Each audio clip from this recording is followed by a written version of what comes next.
Hello, my name is Christine DiCarlo, and I'm the American Association of Colleges of Osteopathic Medicine's, or AACOM's, Media and Public Affairs Manager.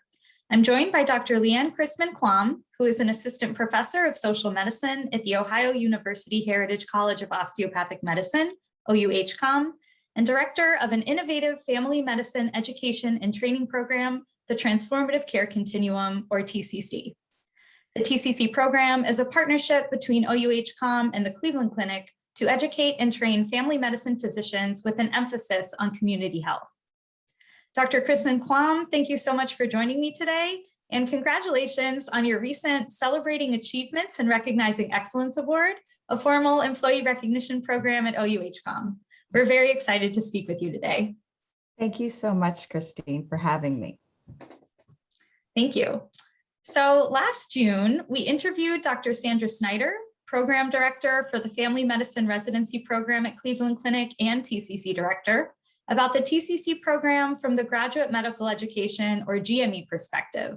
From an undergraduate medical education, or UME, perspective, what are the tangible benefits you have seen so far from the TCC's unique education and training model? Thank you. Yes, there are many tangible benefits to this type of program. It kind of harkens back to the old concept of the apprenticeship, where students are integrated into the care team right from the beginning of training. So they very early on become a part of the team, and they are given roles to feel very valued in the team. So along with that, there are these great opportunities for mentorship where they start to see themselves through various individuals in the team. And this is really useful in their professional identity development. We also give them the exposure to the joys and difficulties of all the other role identities on the team, all the interprofessionals who are there. This has an impact downstream when they're thinking about quality improvement projects.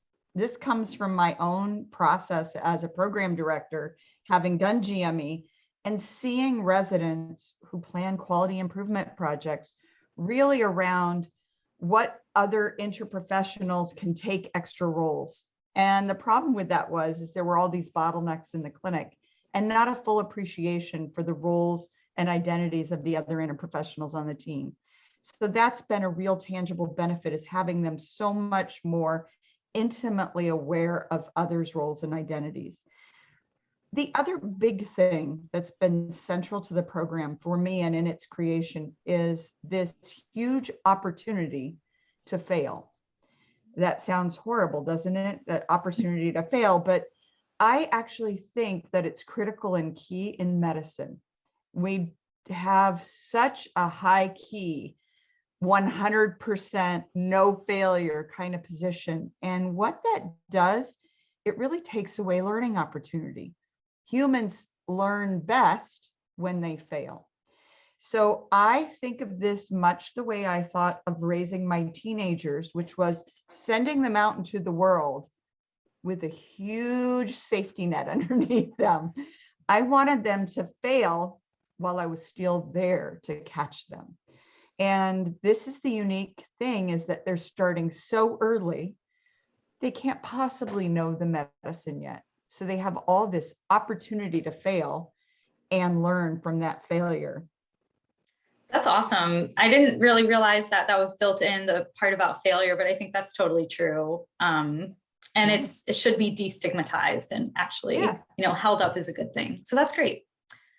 What has it been like to see your first graduating class of TCC students become residents this July?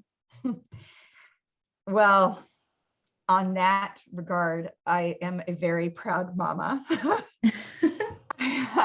I have birthed this program from so much of my own lived experience and also academic and training experience. And I've spent all this time trying to make medical education better. I knew really early on that my experience in graduate education was kind of a disappointment. I, went to this amazing undergraduate institution that really looked at how we learn and was very supportive and give and take with our professors.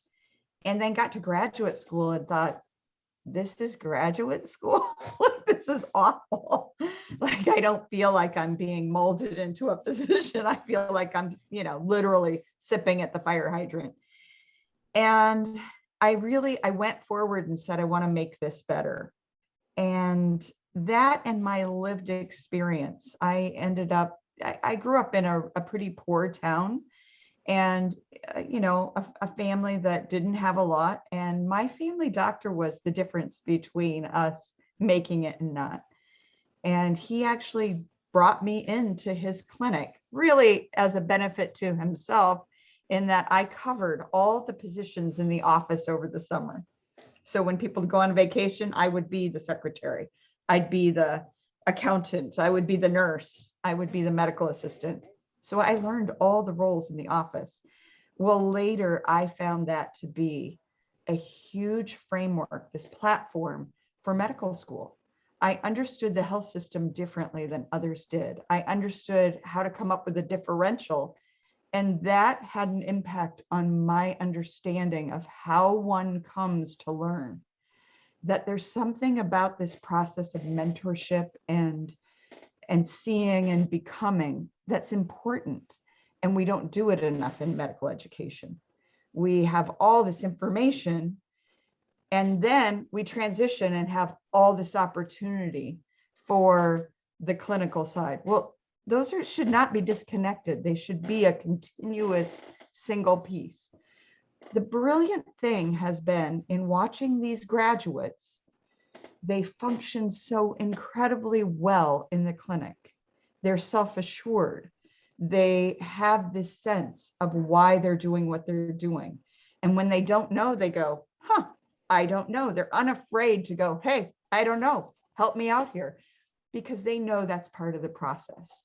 The interesting thing has been at both sites, I've had faculty come to me and say, these are not just the best in terms of the class, they're some of the best residents that we have ever had. So, watching them graduate and do this work is gratifying, but seeing them excel and achieve and be able to impact health outcomes and their own residency health systems, priceless. I mean, it's been an incredible, incredible experience. Oh, that's beautiful. Thank you for sharing that. That must be really gratifying. And it's inspiring that you have taken your own experience and you've noticed what could have been done better, and then you actually made that happen. So, so this year, like last year, we continue to face challenges from the COVID-19 pandemic. How is your newest class of students adjusting amid these ongoing concerns? Yeah, that's such a great question. It has been difficult, right? This transition in and out of virtual learning has been a real difficulty. I mean, I think people are even struggling to come back together to social behavior. I think we're seeing that in society. And, it's no different for really stressed out medical students. The interesting thing is that with TCC, we're really recruiting for resilience and flexibility. And so really, and then of course we augment those skills with what we think are resilience builders. And I've seen the TCC students do significantly better than the rest of the cohort. The one other thing that I think is important, I think they came into this knowing that life's uncertain.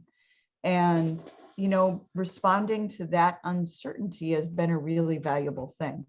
That's not unlike medicine in general, and especially family medicine. So I've really watched them quite thrive in this environment. So I'm, while the pandemic's been horrible, in some ways it's offered us opportunity that I don't think we would have seen otherwise. Yeah, that's really good to hear. I know the pandemic, it's definitely been hard, it's been challenging, but there have been some bright spots that have come out of it. And it's nice to hear that your students are, flourishing in this environment, despite the struggle. Yeah, it actually also offered us other opportunities around learning. Like they got engaged in the learning about how you acutely make a process change when you have to turn on a dime.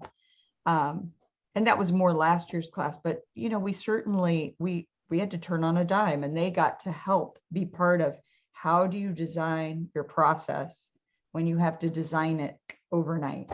How do you become part of that team?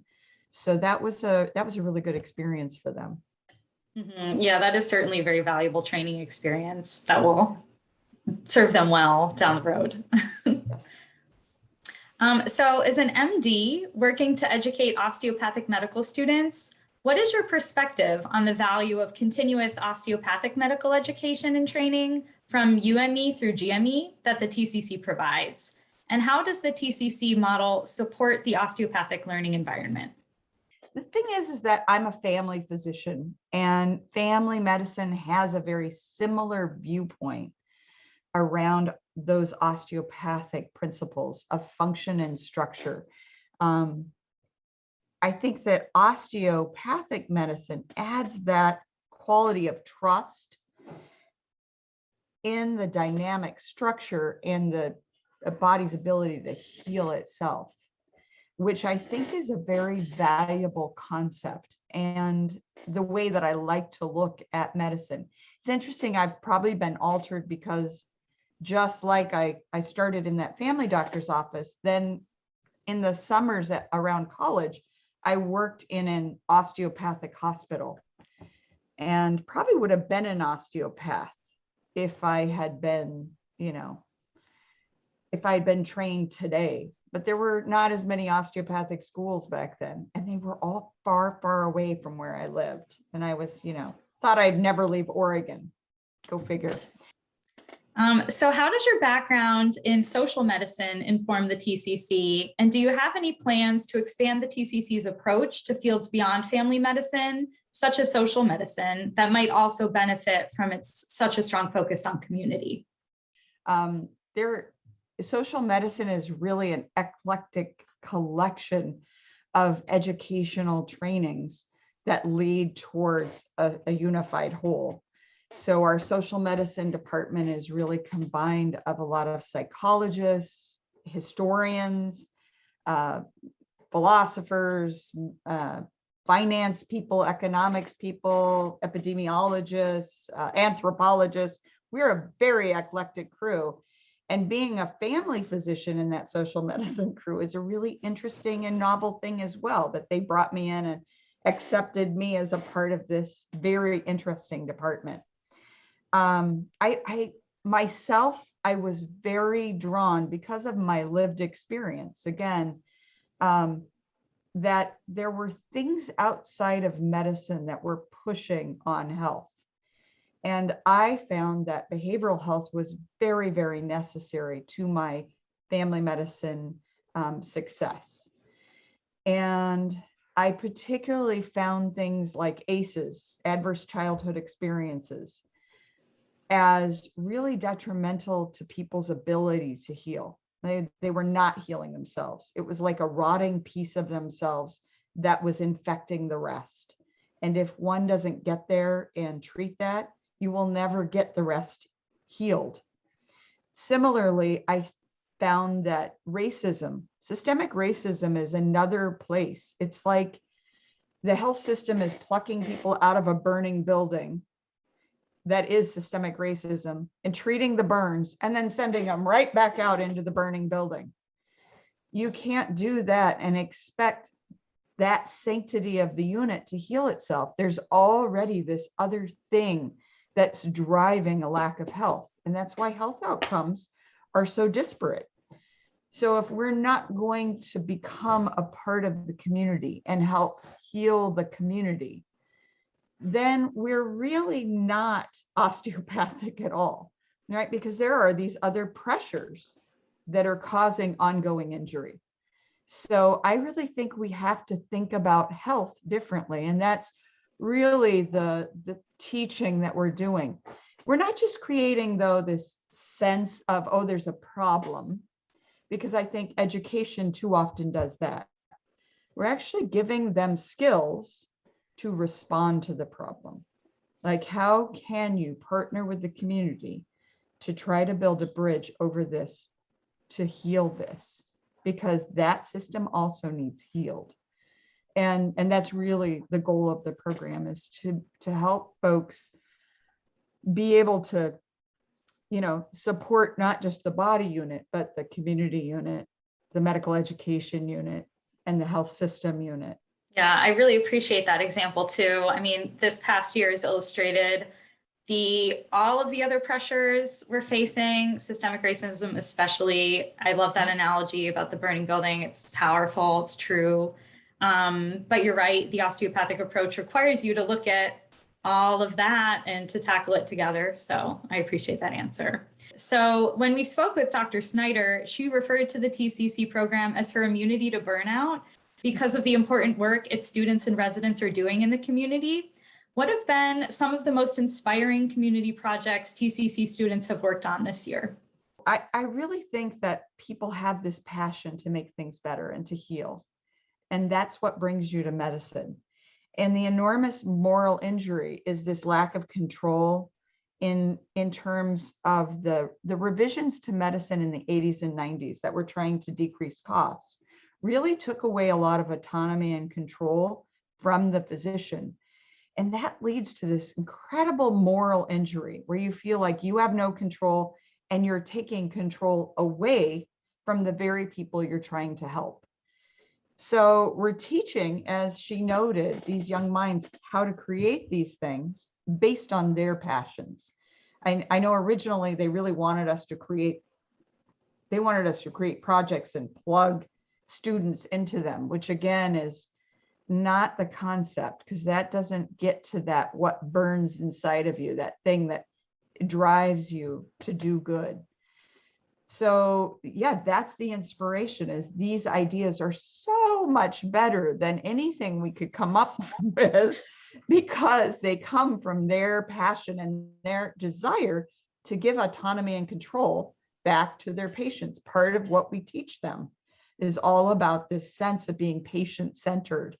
For instance, we have a young woman in Akron who noted, based on the training, that the rates of obesity and diabetes were dramatically higher in Summit and Stark counties where she practices than the rest of the state. And then when she looked on UDS WebMapper, which is another tool that we give them, she noted there was a huge lack of healthy grocery stores, mostly food desert. So lots of fast food, a few convenience stores, no stores that sell regular, natural, whole food, right? So she's like, we have to address this. So what fancy thing does she think of? Amazing. She partners with a produce maker that has what they call imperfect produce. Doesn't look pretty, but it's perfect, right? And the Akron City Food Bank, the nutrition department at the hospital, and Kent State's education and media department. And it's a very interesting economic driving force down in Akron that's got a little coffee shop and a commercial kitchen, and they bring people in to help them start businesses.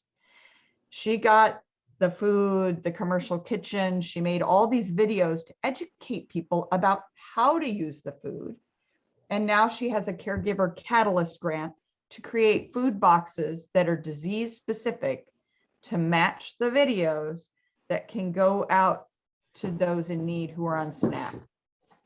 So very complex, amazing project with multiple community partners that addresses the burning building, right? She's going to actually create something that is sustainable, that people can actually buy at their local convenience store eventually. I mean, what a brilliant, I would never in a million years have thought of this. This comes from her own ideas and passion, which I think that's that key thing. You talk about immunity to burnout.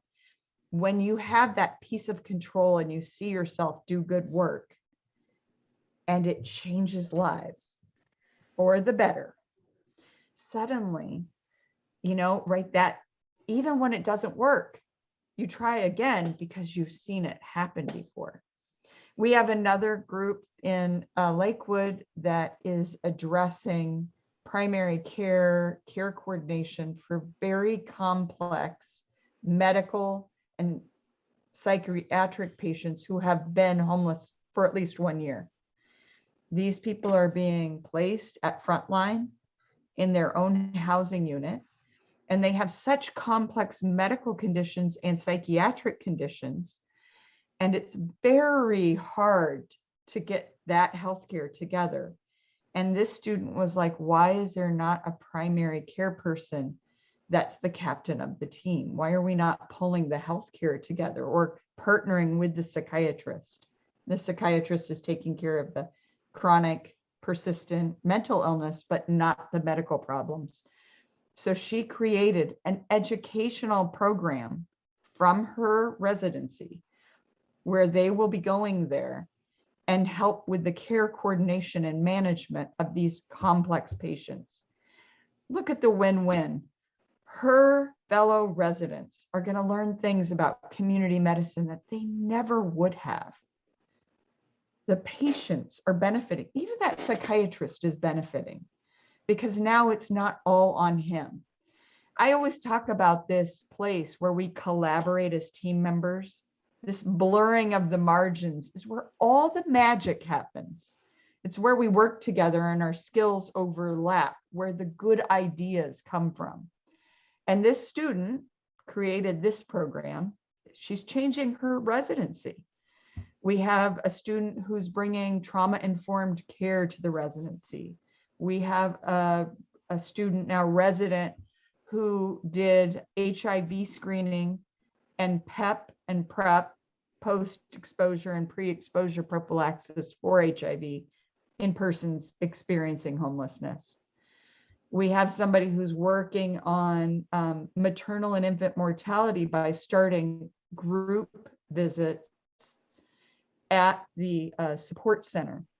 There's just all this very cool stuff. We're working with the IDD population, intellectual and developmental disabilities, to make that more vulnerable population visible in the 2 educational sites. And we have a student at each site that's working on educating their classmates about the IDD population. So just, the breadth and the amount of innovation that comes out of these young minds is dramatic. And again, this is, if we had created these projects, they would have never been this rich.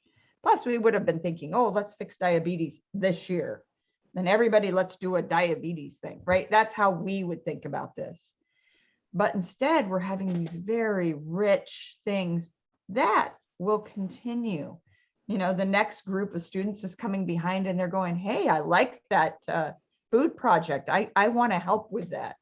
So, there will be some of this where the next set of students will integrate into the older projects, but it's coming from this place of passion, which I think is really key. And I think all of us have to have a passion project, for me and for Sandy, this changing education is our passion project, and it makes all the other hard work totally worth it. So the TCC is, as we've discussed, a truly innovative program that's part of the American Medical Association's Accelerating Change in Medical Education initiative. Do you see this type of program potentially transforming medical education in the future, and why or why not? I absolutely think that it should. I think if we're going to change the health system, it can't be just me and my little program doing this in a vacuum. We actually need to do this kind of work through the country, and we need to realign the needs of the country to the specialists that are created. It's not that we don't need specialists. We need the right number and the right value in the right place. And we're not doing that. And we don't have enough base in public health, I think, very clearly demonstrated by the pandemic. There were not enough educators everywhere there needed to be. And what happens when you don't have a robust public health Well, then when something like a pandemic happens, right, people are sucked into all these rabbit holes on the internet for information, rather than having experts on the ground that can provide that information. So we absolutely need to change the health system. And I know I can't do everything. I'm not here to do everything. I'm here to demonstrate what's a very successful outcome that can have an impact right here. And I do think that we need to alter medical education. One of the things that I think is a mistake, though, is trying to crush medical education into a smaller packet. We are not doing that. We're not trying to crush more. We are teaching them health systems as an extra, but we're really not crushing more medical school into less time. What we're actually doing is transforming it. We're transforming the way that people use information. And I think that that is the far more important skill. So I think that, yes, we need to, now the important thing is to spread this concept. Can I do it alone? No. Do I think it should spread to other specialties? I absolutely do. So what have been some key lessons learned, and what advice would you give to other UME and GME programs who are interested in pursuing a similar partnership? Yeah, well, find your friends, right? Another immunity buster is doing this work with people who are like-minded, who want to grow together, who want to build together. Like Doug Harley and Sandy Snyder are two people who have changed my life. Elliot Davidson, Carl Tyler. These folks have put their heart and soul into this program. I so appreciate them, allowing me to have an impact at their residency sites. And that doesn't happen if you don't have friends. So, people talk about norming and storming and all that business of teams. You really want to find where you're alike and sit down and have a meal together and discuss what things you can bring to each other's places. I mean, I think this is going to have a huge impact on these residencies. They've changed the way that they look at how to get better outcomes. The community has become integral. And so community health and population health is really a thing now. I mean, it isn't just lip service. They're doing the work. It's hard work and they're doing it.